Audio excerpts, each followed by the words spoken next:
Thank you, Nicola, and thanks, Dean Sonobe. It's a pleasure to be joining friends and colleagues at rather interesting times.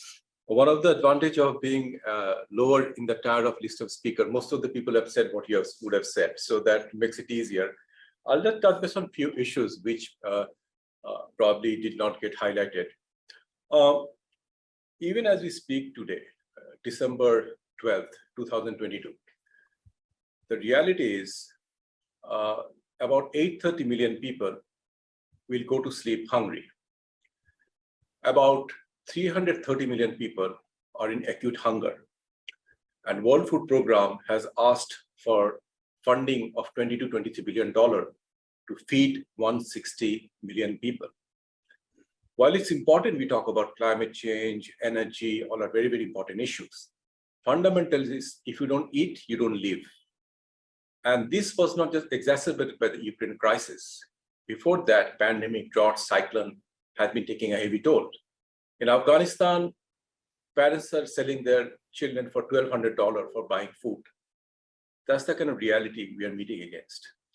I don't want to send a sort of signal of depression, but I want us to get realistic what are the challenges we are facing. So food security is a big issue, which G7, G20 can definitely come together.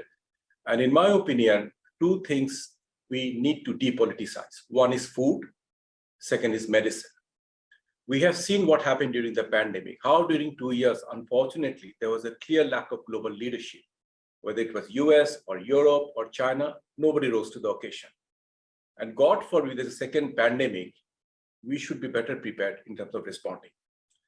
Third issue, given the time constraint, which also I think needs to be highlighted, I'm glad that our Japanese friend brought out this issue of security and governance and peace.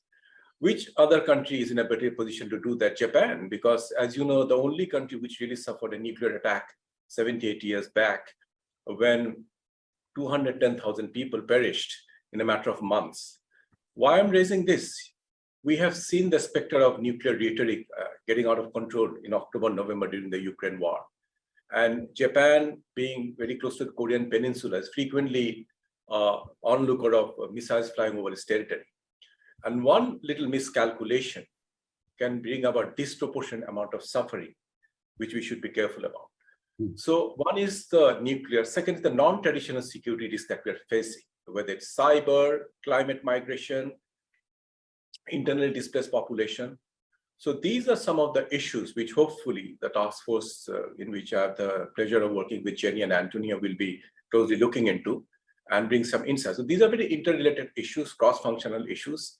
And given the small time I have, I think given the fact Japan has chosen to make Hiroshima the host city for this year's leadership summit, let me just join me in 5 seconds of silence to show respect to those who lost lives 78 years back, so that we don't forget what happened 78 years back does not happen again. So that will be my initial remarks. And with this 5 seconds, I'll give it back to you, Nicola, so that you have some space to accommodate other speakers. 5 seconds, please. Nicola, you can take it over.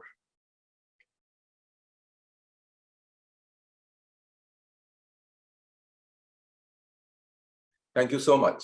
I think our Japanese friend deserves this amount of respect. Nicola, back to you. Thank you.